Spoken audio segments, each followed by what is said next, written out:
autobiography for school, and I decided to turn it into my testimony because I've never really told it to anybody. Uh, but it's been going on for a while, so I thought y'all might like to hear it.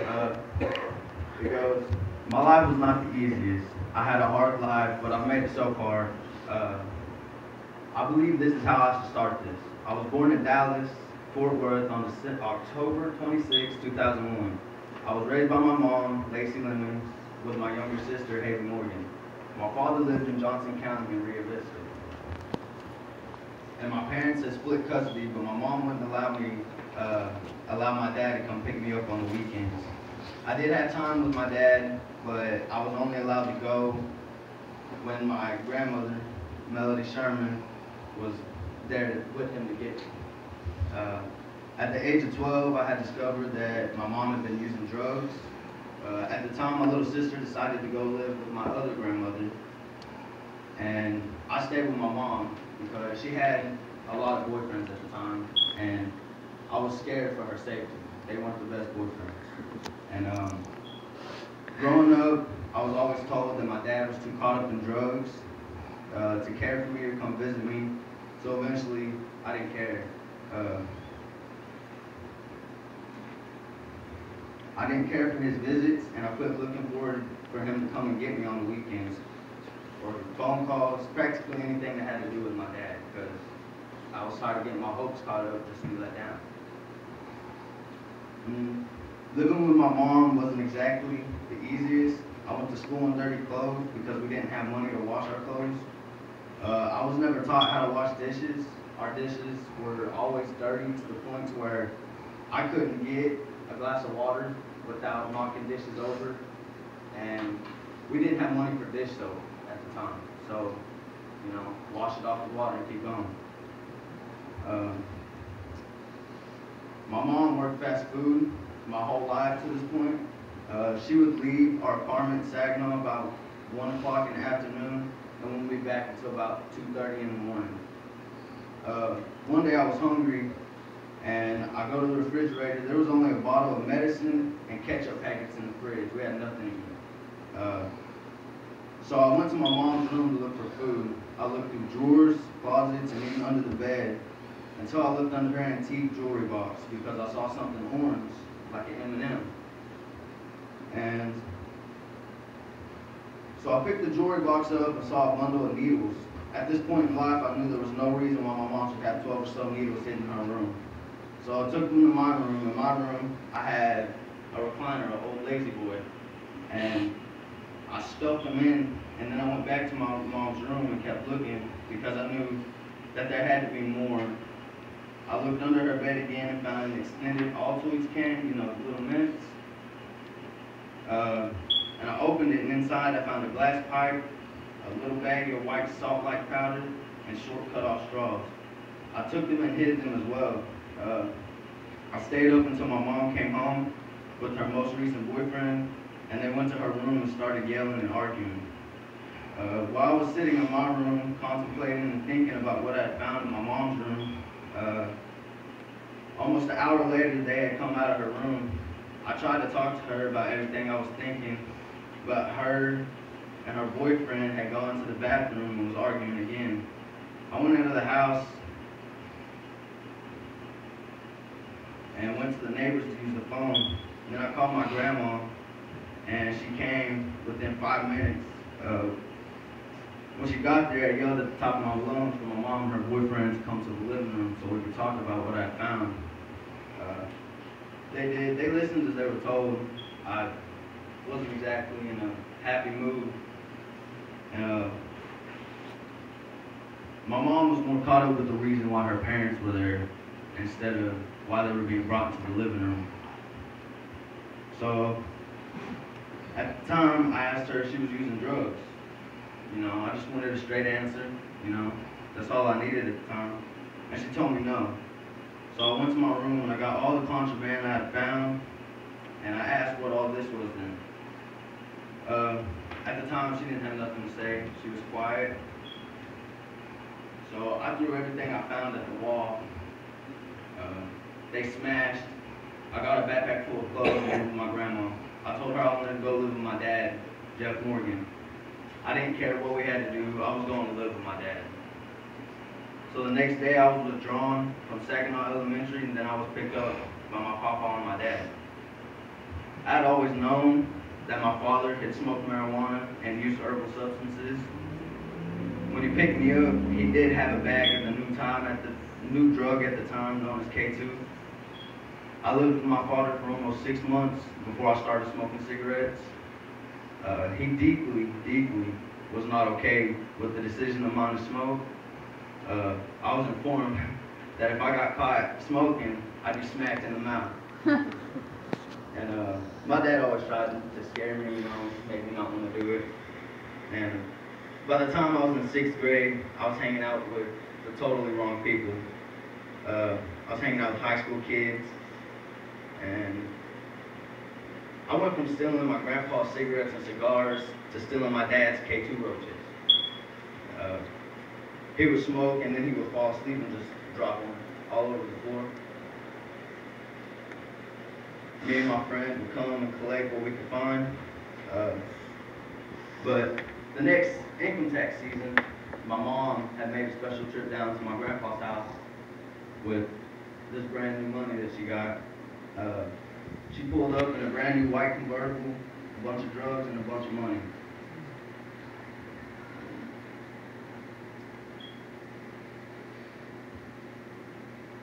That was the last time I had seen my mom for a couple months. After that, I didn't care. I started smoking cigarettes in front of my dad, and I trailed towards drugs and alcohol. I would go to a friend's house on the weekend and buy drugs, and she would buy alcohol. At this time, I had gotten a relationship with a girl named Haley Hayes. After a couple months, I was 14 and I had a baby that was on the way. So I was determined to be a better parent than what I had got in the past, because I felt the way that I was being raised wasn't the way that everybody else, should have to go. Everybody should have an equal chance at life, And so I dropped out of school, stopped going so I could work. At one point, I saved up to almost $3,000, buying my own things. With the money and the drugs at my fingertips, I quickly changed into somebody that I had no intention of becoming in the first place. I no longer cared about what people thought of me or my appearance. I would buy enough drugs so me and my family could get high. Getting involved with drugs came to people that did them, older, younger, it did not matter. Including my girlfriend's dad at the time. He made it very clear that he did not like me or my family. And through all my troubles, I managed to add $20 to the money I was saving up for my daughter, no matter what. Until one day my father-in-law had become aware of the money that was buried under my bed at the time, and brought it to my attention that he knew where it was and how much was there, and he planned to take it. So late one night, I had been drinking. It's been a really stressful week, so I've been drinking. I made the decision to move the money and put it where nobody would know where it was except for me. My life went on, and me and my issues pushed me to where I was being forced to grow up, and I didn't understand why. Eventually, I came up with the answer that it was me against the world and everything in it. My addictions pushed on harder and harder until nobody could bear to be around me. My girlfriend with child had left me. My dad was too busy trying to figure out how he was going to get high for the day. And I had nobody, literally. I was on my own at 14. It was me and my addictions against the world in my head. Up to one day, I'd gotten into an argument with my mom over the phone, and she told me I was no good and she didn't love me anymore. She wanted somebody else. So I was done with life. I couldn't have it anymore. I couldn't take the pressures of everything on my shoulders. So I was going to get high, instead of making a mistake that I couldn't fix. But I had no money to get drugs, and I decided I was going to steal some air duster from the Walmart in Cleveland. And when I stole them, I wasn't thinking of how much. I was just thinking in the mind of an addict. So I walked out of Walmart with about 12 cans of air duster. I got in the car and started huffing right away. By around 9 o'clock that night, I had already huffed about 11 cans of air duster. I don't remember everything that happened that night. I don't remember any of it. But from the information that was delivered to me, my lips were blue and I couldn't walk. I was slobber all over myself like somebody that was drunk.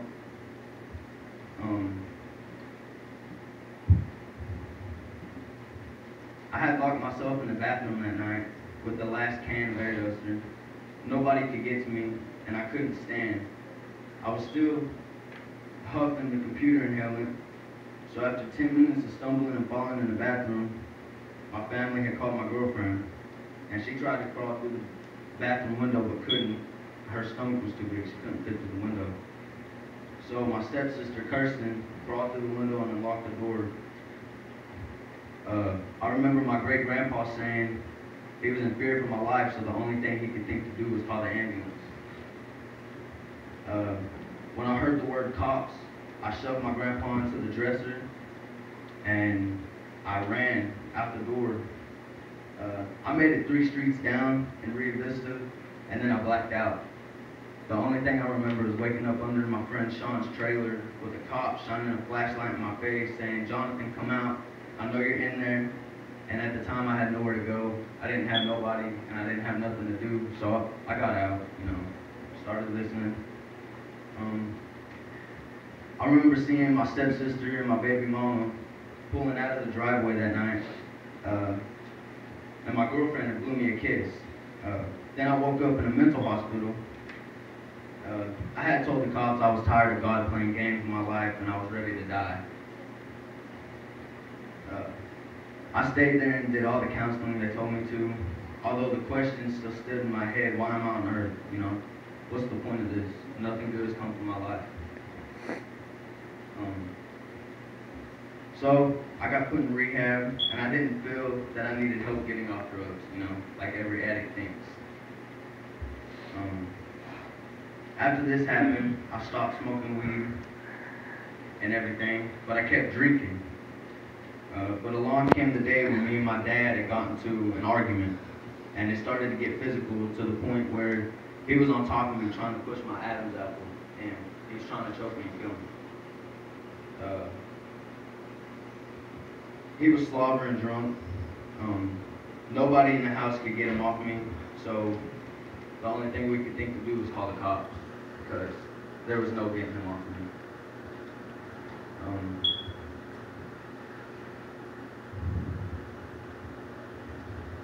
He was taken to jail. I stayed at the house with my great-grandpa for about a week, and then CPS, Child Protective Services, came a week later, and they came and got me. They told me that I couldn't stay with my grandpa. It was dangerous for me to stay with my grandpa.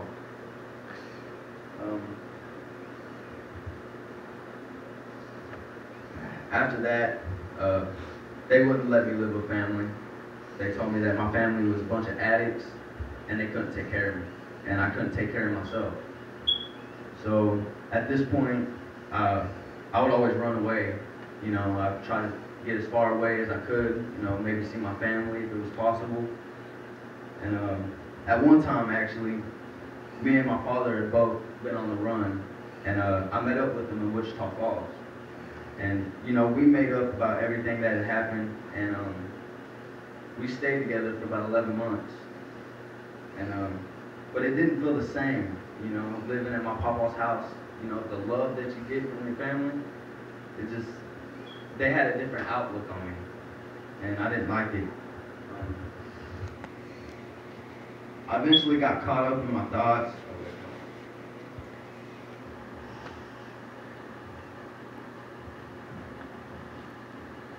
I ended up being caught by the cops.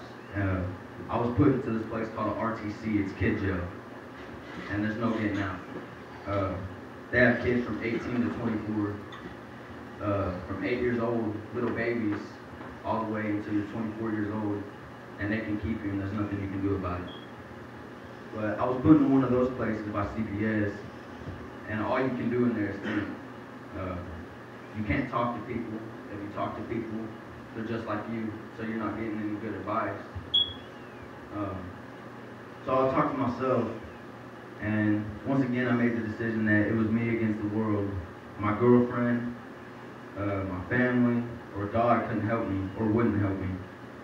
So it was me. I left it up to myself. I ran away from a 4-story building. I jumped 3 floors. I ended up making it, but I was confronted by a 7.5-foot razor wire fence, the fences that they have out around the jails. And I jumped. It wasn't stopping me. About 30 minutes later, I called an ambulance because I had discovered a slice in my arm. I was taken to a hospital where I got a call from my father, and I got to talk to him for a little bit. I healed within a couple days. They sewed me up, and then I was placed back in an RTC where I was watched for everything I did. I couldn't go to the bathroom without somebody standing there watching me. While I was forced to stay in the placement, I was informed that my yet-to-be-born baby had been killed. This mentally hurt me. I couldn't do anything without thinking about it. I felt that it was my fault, and I could have done something to change her fate. I got so depressed I didn't have the energy or faith to do anything. I kept asking God over and over again why He had done this to me, and why did she have to punish for me making foolish mistakes. I had never got any answers. Yet again, I was caught asking myself, asking God why He does this to me. My whole life has been nothing but mistakes and mess-ups. But this time, I wasn't there for her. I went on for this about 9 months, and then I was released into my step-grandma's custody. I was soon exposed to crystal meth and cocaine. I started skipping school and hanging out with the wrong crowd soon after. At the end of the 9th grade year, I told them I wanted to get put in Job Corps.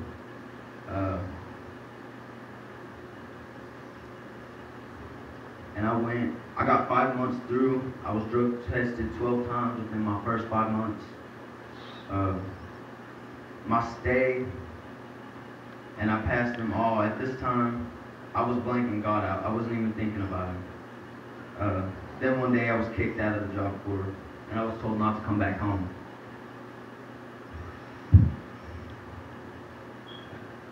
I was put straight back in foster care. As soon as I got to Lubbock from New Mexico, I was put in a homeless shelter where I saw grown men and women who had been using drugs or was drunk, and I couldn't fix it. And I couldn't think of anything else to do but pray for them. I mean, there was only one man that I know that had the power to fix it. And I asked him to help all the people that were doing wrong and to help the children that were being wronged. And had no option but to be in that situation. Later that night, a couple of kids had snuck off the homeless shelter campus to go drink, and I went with them. During our drunken stupor, the others had robbed somebody, and we were all taken to jail. I was then put on probation, taken to another RTC in Tyler.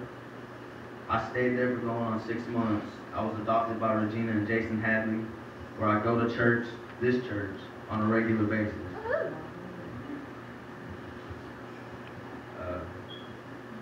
We have a Bible on our coffee table in the middle of the living room. We pray before every meal. I don't use drugs anymore. This month, we'll make 9 months clean.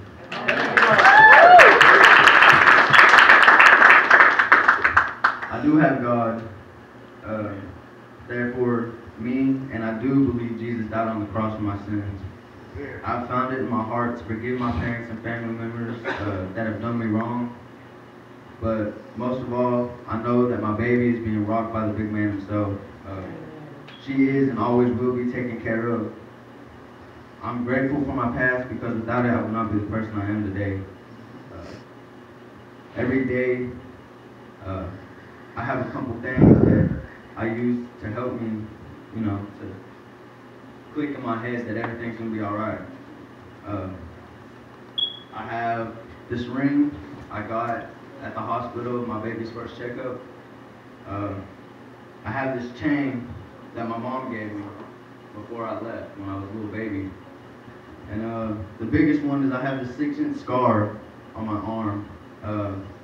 I look at every time I have thoughts of doing something I know isn't right. I think God gave me this scar to let me know that I was going down the wrong path, and that path was not the way for me. I wish everyone that reads this or hears this good luck, and God be with y'all. And don't forget, God loves y'all. In great regard, Jonathan Morgan.